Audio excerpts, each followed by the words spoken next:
నాగనాథ్ గారు, మనము గత 3 నెలలుగా చూసుకున్నట్లయితే గోచార ఫలరీత్యా ముఖ్యమైన గ్రహాలు 4 గ్రహాలు కూడా మరి రాశి సంచారం జరిగాయి. అవును.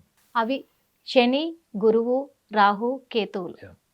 మరి ప్రధానంగా చూసుకుంటే కన్యా రాశి వాళ్ళ విషయానికొస్తే, ఈ కన్యా రాశిలో అటు విద్యార్థులు కావచ్చు, ఇటు ఉద్యోగస్తులు కావచ్చు, వ్యాపారస్తులు కావచ్చు, ప్రతి ఒక్కరికి కూడా ఇప్పుడు ఉద్యోగరీత్యా చూసుకున్నట్లయితే వాళ్ళకు ప్రమోషన్స్ కూడా ఆగిపోతాయి. విద్యార్థుల విషయానికొస్తే నిలకడగా ఉండదు అని చెప్తున్నారు. మరి వ్యాపారస్తులకైతే ఆర్థికంగా కావచ్చు, కుటుంబ పరంగా కావచ్చు, అన్ని విధాలుగా కూడా కొంచెం వాళ్ళకు నిదానంగా కొనసాగుతూ ఉంటాయి అని చెప్పేసి చెప్తున్నారు. అంతేకాకుండా వీళ్ళ విషయానికి, కన్యా రాశి వాళ్ళ విషయానికి వస్తే మాత్రము కొంచెం ఇబ్బందులు ఎదుర్కోబోతున్నారా అనే సూచనలే కనబడుతున్నాయి అని కూడా చెప్తూ ఉన్నారు. అంటే ఇదంతా కర్మ ఫలితాలే అంటారా? లేకపోతే ఒకవేళ కర్మ ఫలితాలే అయితే ఈ కర్మ ఫలితాల నుంచి కన్యా రాశి వాళ్ళు ఎలా బయటపడొచ్చు అంటారు?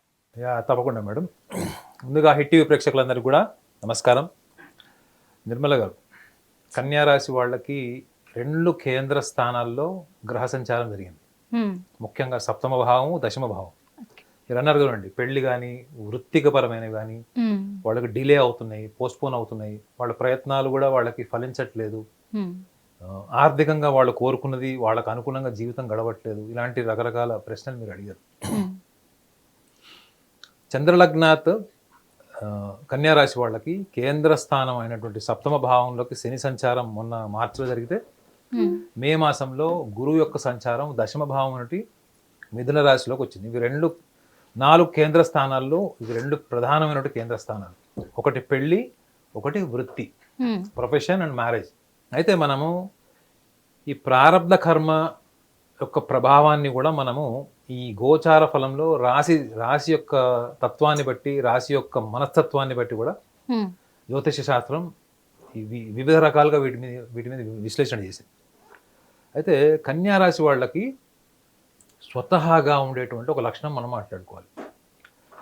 ఏంటంటే వీళ్ళు ఎక్కువగా కెరియర్కి ఇంపార్టెన్స్ ఇచ్చేటువంటి రాశి. ఫస్ట్ ప్రయారిటీ ఏంటి? Career, financial settlement and financial independence. వీళ్ళు ఎవరైనా ప్రేమించినా కానీ వీళ్ళు చూసేది అందము, అలంకరణ అన్నది అందరూ చూస్తారు.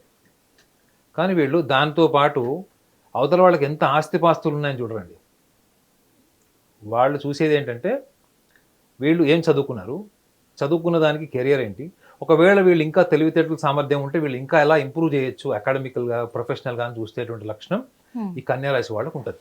ఇప్పుడు పంచమాధిపతి వాళ్ళకి శని, షష్టమాధిపతి వాళ్ళకి శని. ఈ పంచమ షష్టమాధిపతి నుండి శని గ్రహము వీళ్ళకి కేంద్ర భావంలోకి వెళ్ళినప్పుడు, పంచమము అంటే ఈ వరల్డ్లీ ప్లెజర్స్, ప్రాపంచిక సుఖ సంతోషాలన్నీ కూడా ఈ యొక్క పంచమ భావంలోకి వస్తాయి. షష్టమాధిపతి కూడా ఏంటంటే శత్రువులు, లేకపోతే ఏమైనా లిటిగేషన్ ప్రాపర్టీస్ కానీ, కుటుంబ సభ్యుల మధ్యలోనే ఏమైనా ఆస్తి తగాదాలు, ఇవన్నీ కూడా ఈ షష్టమ భావానికి వస్తాయి. ఈ షష్టమ భావంలోనే ఇప్పుడు ట్విస్ట్ ఏంటంటే వీళ్ళకి రాహు ప్రవేశించాడు. సో గతంలో వీళ్ళు ఎదుర్కొంటున్నటువంటి ఆర్థిక లావాదేవీలు, కోర్టు కచేరీలు, కోర్టులో స్తంభించిపోయినటువంటి ఆస్తి గొడవలు, ఇవన్నీ కూడా వాళ్ళకి అనుకూలంగా మారుతాయి. అర్థమైందా మేడం? అయితే ఇది ఒక ప్లస్ పాయింట్ వాళ్ళకి. ప్లస్ ఈ రాశి వాళ్ళకి వ్యయభావంలో కూడా వాళ్ళకి కేతు వచ్చాడు. గతంలో వీళ్ళు ఎన్నో పుణ్యక్షేత్రాలు వెళ్ళాలి, ధార్మిక పైన జీవితం గడపాలి. కన్యా రాశి వాళ్ళు గుర్తుపెట్టుకోండి, చిన్న పిల్లల దగ్గర నుంచి వీళ్ళకి ఆ స్పిరిచువల్ ఇంక్లినేషన్ ఉంటుంది మేడం.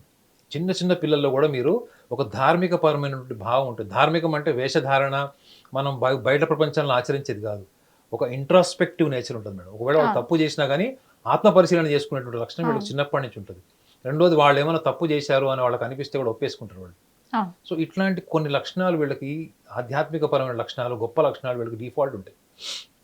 అయితే వీళ్ళకి 7వ భావంలో శని, ముఖ్యంగా ఇది చాలా ఇంపార్టెంట్ ఆస్పెక్ట్. విడాకులు కానీ, ఆల్రెడీ భార్యాభర్తలు విడిపోయిన వాళ్ళు, లేదా రెండో వివాహం ప్రయత్నం చేస్తున్న వాళ్ళు, లేదా ప్రేమికుల మధ్యలో ఏమన్నా విభేదాలు వచ్చి విడిపోయిన వాళ్ళు, లేదా పెళ్లి వరకు వచ్చి కలహాల వల్ల విడిపోయిన వాళ్ళు, వీళ్ళకి ఎక్కువగా ఇప్పుడు కొంత ప్రతికూల దశ అని చెప్పచ్చు మేడం. అంటే already disputed matrimonial marriage relations or else disputes between the lovers, కన్యా రాశి వాళ్ళకి మాత్రమే. ఇది వీళ్ళకి కొంత మానసికంగా కొంచెం వీళ్ళ మీద ప్రభావం చూపించేటువంటి అవకాశం ఉంటుంది. అనవసరమైన విషయాలు కూడా వీళ్ళకి తీవ్రమైన మనస్తాపాన్ని కల్పించి వీళ్ళ కొంత వైరాగ్య స్థితిని కూడా వచ్చేటువంటి పరిస్థితి ఉంటుంది. ఎందుకంటే కేతు కూడా వీళ్ళకి వ్యయంలో ఉన్నాడు. Hmm. కేతువు యొక్క లక్షణం ఏంటంటే డిటాచ్మెంట్, Ah. డిస్పాషనేట్. డిటాచ్మెంట్ అంటే దేని నుంచి అనేది అవసరం లేదు, ఇంకా వెళ్ళిపోదాం, కాశీకి వెళ్ళిపోదాం, ఇంకా శూన్యంలాగా వెళ్ళిపోదాం అనేటువంటి స్థాయికి వెళ్ళిపోతారు. ఇది ముఖ్యంగా భావోద్వేగాల పరంగా ఎక్కువ ఉంటుంది మేడం. అంటే ఎమోషనల్ బాండేజెస్ దెబ్బతిన్నడం వల్ల, లేకపోతే వీళ్ళ మీద నిందలు వేసిన, Hmm. రికరింగ్ అంటే repeatedly recurring Ah. Experiences, bad experiences జరిగిన, వీళ్ళ ప్రమేయం లేకుండా కూడా వీళ్ళ మీద నిందలు వేసిన, వీళ్ళని బాధ్యుల్ని చేసిన ఈ లక్షణం ఎఫెక్ట్ అయ్యే ఛాన్స్ ఉంటుంది. ముఖ్యంగా ఇది వీళ్ళకి 18 నెలల మాసం ఉంటుంది మేడం. Hmm. 18 months వీళ్ళకి ఈ యొక్క రాహుకేతు సంచారం జరిగింది కదా, 18 నెలలు ఉంటుంది. Okay. సో వీళ్ళు ఈ వైరాగ్యపరమైనటువంటి ఆలోచన భావోద్వేగాల వల్ల కొంత ఈ బిజినెస్ కానీ ప్రొఫెషన్కి సంబంధించిన విషయాల్లో కూడా వీళ్ళు కొంత ఏకాగ్రతని కోల్పోయేటువంటి ప్రమాదం కూడా ఉంటుంది. ఎందుకంటే వీళ్ళకి దశమ భావంలో గురువు ఉంటాడు. ఇప్పుడు ఫర్ ఎగ్జాంపుల్ మీరు సివిల్స్కి ట్రై చేస్తున్నారు, ఏదైనా ఒక ప్రొఫెషనల్గా జాబ్ సంపాదించాలనుకుంటున్నారు. Yes. ఈ భావోద్వేగాల పరమైనటువంటి అంశాల్లో ముఖ్యంగా జీవిత భాగస్వామిని ఎంచుకునేది కానీ, ఆల్రెడీ జీవిత భాగస్వామి కలిగి ఉండి మీరు ఏమైనా హయ్యర్ లెవెల్ ఆస్పిరేషన్స్కి మీరు ఏమైనా ప్రయత్నం చేస్తున్నప్పుడు, ఇప్పుడు మాత్రం ఈ దశమ భావంలో ఉన్నటువంటి గురువు వీళ్ళని బాగా భావోద్వేగాలకు లోన్ చేయడం కాకుండా ఏకాగ్రత నుంచి కూడా వీళ్ళకి దూరం చేసేటువంటి అవకాశం ఉంటుంది. సో మనం దీనికి పరిష్కారం కూడా ఏంటి అంటే, వీళ్ళు మూలాలను కూడా గ్రహించాలి. ఏంటంటే వీళ్ళు కెరియర్కి ఎంత ఇంపార్టెన్స్ ఇస్తారో లైఫ్ పార్ట్నర్కి కూడా అంత ఇంపార్టెన్స్ ఇస్తారు. Ah. జీవిత భాగస్వామితో ఎన్ని సమస్యలు ఉన్నా కూర్చొని పరిష్కరించుకోవాలనే కోరుకుంటారు తప్ప విడిపోవాలని కోరుకోరు. ఎందుకంటే ఎదుటి వాళ్ళ కోణాన్ని కూడా చాలా సున్నితంగా పరిశీలించే లక్షణాలు ఉంటాయి. కాకపోతే వీళ్ళ నిర్ణయాలు మాత్రం కఠినంగా ఉంటాయి. వీళ్ళు ఎంత సున్నితంగా ఉంటారో, ఒకవేళ కఠినమైనటువంటి నిర్ణయాన్ని తీసుకోవాల్సి వస్తే కూడా వీళ్ళు విడిపోవడానికి వెనకాడరు. అందుకే చూడండి, జ్యోతిష శాస్త్రంలో మేషం, వృశ్చికం, కన్యా వాళ్ళకి ఎక్కువగా ఈ వైవాహిక జీవితానికి సంబంధించిన సమస్యలు ఉంటాయని రాసి ఉంటుంది. కారణం ఏంటంటే వీళ్ళు చాలా ఫెయిర్గా స్ట్రైట్ ఫార్వర్డ్ ఉంటారు. వీళ్ళకి డిప్లొమాటిక్ లైన్స్ రావు, కానీ వీళ్ళు స్ట్రైట్ ఫార్వర్డ్ లైన్స్ ఉంటారు ఎప్పుడు వీళ్ళు.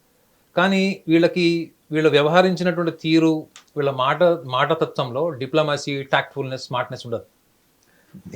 నేర్చుకోవాలి తప్ప వీళ్ళకి స్వతహాగా, అంటే ప్రారంధము అని మాట్లాడుతున్నాం కదా మనం, పూర్వజన్మ సంస్కారం ఏదైతే ఉందో వీళ్ళకి కేతువు ద్వారా వచ్చినట్టు సంస్కారము, ఈ భౌతిక పరమైనటువంటి సుఖ సంతోషాన్ని ఇచ్చేటువంటి రాహువు యొక్క ప్రభావము, ఈ రెండు లక్షణాలు ఒకవేళ మనం చూసుకుంటే వీళ్ళు ఎక్కువగా ఇంటలెక్చువల్గా ఉండడానికి ఇష్టపడతారేమో కానీ డిప్లొమాటిక్గా ఉండడానికి ఇష్టపడరు రిలేషన్స్లో.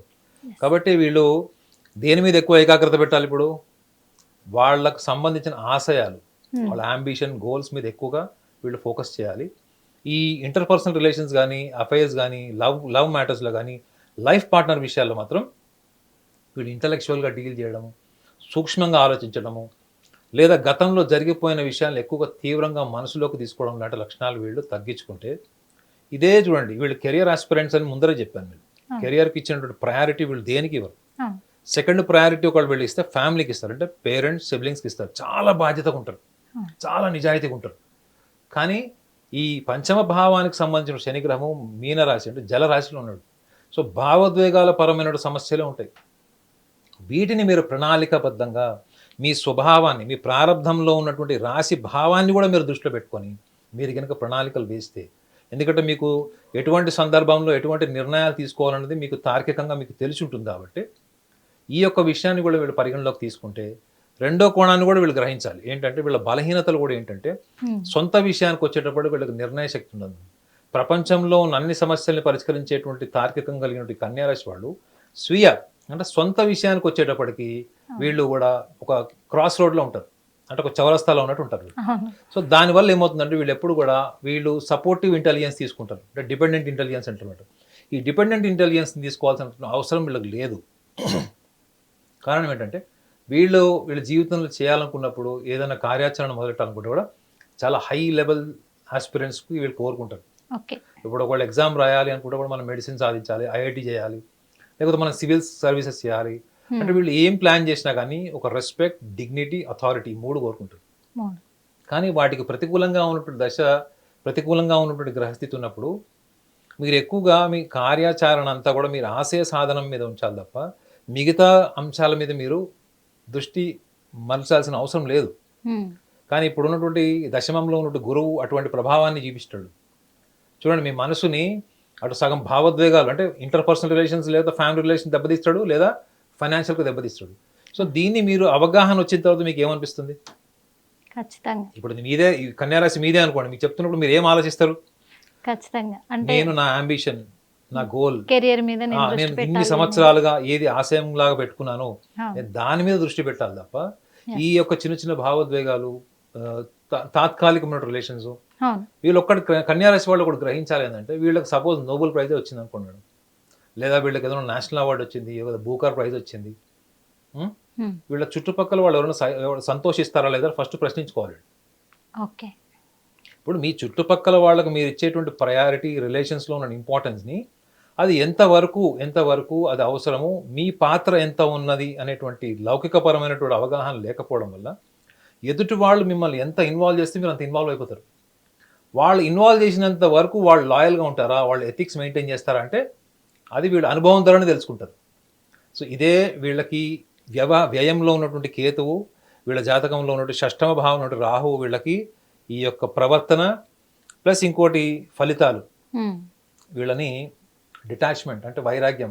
నేను చాలా వైరాగ్యం అని డీసెంట్గా చెప్తాను మేడం, ఒక రకంగా డిప్రెషన్ కూడా అవ్వచ్చు. మీరు చూడండి, మీరు కోరుకున్న వ్యక్తుల నుంచి మీరు దూరం వెళ్ళిపోయినప్పుడు మీరు జీవితంలో జరిగేది ఏంటి?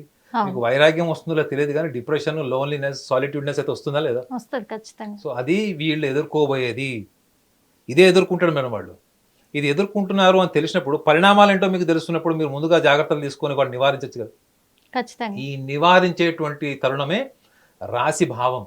హ్మ్. ఈ రాశి భావాన్ని కనుక మీరు తెలుసుకుంటే మీకు సంచిత కర్మ ఫలితమే రాశి భావం. అంటే సంచిత కర్మ ఫలితమే మీకు మనసు. హ్మ్. మనసు, మానసిక దౌర్బల్యము, మానసిక కోరికలు, మానసిక పరమైన అంశాలు, భౌతిక పరమైన విషయాలు, ఇవన్నీ కూడా మనసులోనే ఉంటాయి. హ్మ్. వీటి సంస్కరణే కదా మనం ఆధ్యాత్మిక చింతన కానీ, మనం చేసేటువంటి అన్ని రకాల ధార్మిక కర్మైనటువంటి ఆచరణ, ఇవన్నీ కూడా ఏంటి ఆ. మనకి సంచిత కర్మ నివృత్తి ప్రారంధంలో. కాబట్టి ఈ చిన్న చిన్న ప్రయత్నాలు కనుక వీళ్ళు చేస్తే, ప్రారంధంలో మనం ఏమి చేయలేము. మ్యారేజ్ డిలే అవుతుంది, మ్యారేజ్ లైఫ్లో ప్రాబ్లమ్స్ వస్తుంది, ఎందుకంటే సప్తమంలో శని ఉన్నాడు, దశమంలో గురువు ఉన్నాడు, ఆర్థికంగా కుంగదీస్తాడు, ప్లస్ రాశిలో కేతు ఉన్నాడు, ఎటు మార్పేస్తాడో తెలియదు, ప్లస్ వీళ్ళకి షష్టమంలో రాహు ఉన్నాడు. సో ఇవన్నీ కూడా వీళ్ళకి ప్రతికూల వాతావరణం అనుకుంటే, సింహరాశి వాళ్ళతో కంపేర్ చేస్తే కన్యారాశి వాళ్ళకి చాలా బెటర్ ప్లానెటరీ పొజిషన్. సింహరాశి వాళ్ళకైతే ఇంకా చాలా బలమైనటువంటి స్థితిలో ఉన్నాడు. వీళ్ళకి 2 కేంద్ర భావాలే దెబ్బతింటాయి. ఒకవేళ సాంప్రదాయ జ్యోతిష ప్రకారం చూసుకుంటే కేంద్ర భావాలు అంటే సప్తమము, దశమం. కాబట్టి ఈ 2 కేంద్ర భావాలకు సంబంధించింది కేతువు రాశిలో ఉండడం వల్ల జరిగేటువంటి ప్రయోజనాలు మనం చెప్పుకున్నాము. వాటి వల్ల పరిణామాలు ఏముండొచ్చు, ఆ పరిణామాలని మీరు ప్రారంధంలో మీ మానసిక స్థితిగతుల్ని బట్టి కూడా మీరు గనక పరిగణలోకి తీసుకొని కొంచెం ప్రణాళికాబద్ధంగా ముందుకు వెళ్తే, ఈ 4 ప్రధాన గ్రహాల యొక్క ప్రభావము మీ యొక్క వ్యక్తిగత జీవితం కానీ, కుటుంబ ఆర్థిక వ్యవస్థలో కానీ ఎటువంటి తీవ్రమైన పరిణామాలు చోటు చేసుకోవాలన్నటువంటి స్థాయికి మీరు ఎదిగి, మీరు గనక కర్మలను ఆచరిస్తే అన్నీ కూడా మీకు అనుకూలమే జరుగుతాయి తప్ప ఏది కూడా ప్రతికూలంగా ఉండదు. ప్రతికూలంగా ఉండదు. చాలా చక్కగా చెప్పారు నాగనాథ్ గారు. ఎందుకంటే కన్యా రాశి వాళ్ళు ఎలాంటి సమస్యలను ఎదుర్కోబోతున్నారు అని కొంచెం భయభ్రాంతులకు గురవుతున్న ఈ క్షణాల్లో మాత్రము మా హిట్ టీవీ ప్రేక్షకులకు ఈ సమస్యల నుంచి ఎలా బయటపడాలి అని, ప్రారంధ కర్మల నుంచి కూడా ఎలా తప్పించుకోవాలి అని చెప్పేసి కూడా మీరు చాలా క్లియర్గా ఎక్స్ప్లెయిన్ చేసినందుకు మనస్ఫూర్తిగా ధన్యవాదాలు.